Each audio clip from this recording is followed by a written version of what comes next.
Oui, bonjour, c'est c'est Papyrogne.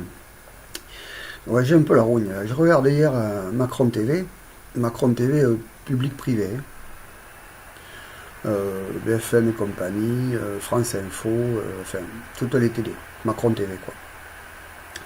Et alors, ils ont évité de parler des chiffres parce que, bon, ils étaient pas bons, les chiffres. Enfin, pour eux, ils étaient pas bons. Donc, ils ont parlé violence, heurts avec la police, dégradation, euh, même y compris ils étaient très remontés d'ailleurs, hein. Des violences envers nos chers députés. Cher, c'est en euros, c'est pas mon cœur, c'est en euros.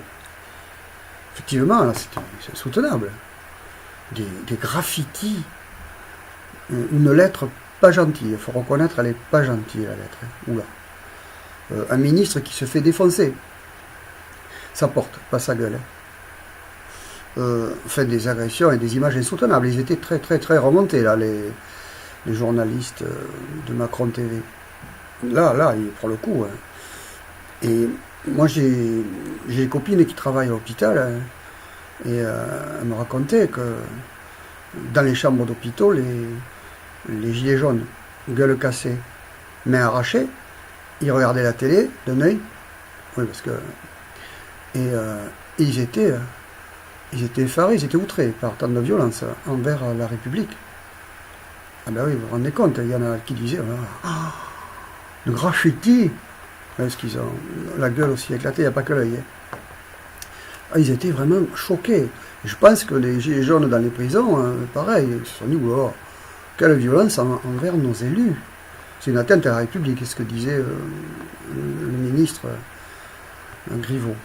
Ah oui, c'est une atteinte à la République. Alors, le fait qu'on casse la Sécu, que l'on permette à des ultra-riches de voler 100 milliards d'euros à la nation, que l'on donne 40 milliards au CICE et que ça serve surtout à la spéculation et à se gaver les actionnaires, ça, c'est pas une attaque de la République.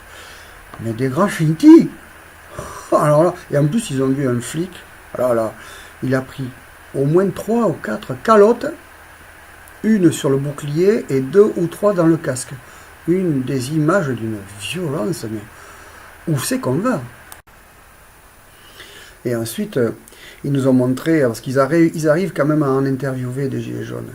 Il y en a qui acceptent de leur parler. Ils ne sont pas rancuniers aux journalistes dans les manifestations. Et ils continuent à réclamer partage des richesses. Et là, ils exagèrent, parce que il l'a dit, Manu, on ne parle pas du partage des richesses. Il est banquier. Vous savez, quand vous allez voir votre banquier, vous dites, bon, écoutez, pourquoi vous me prenez autant d'argent? Je suis pauvre.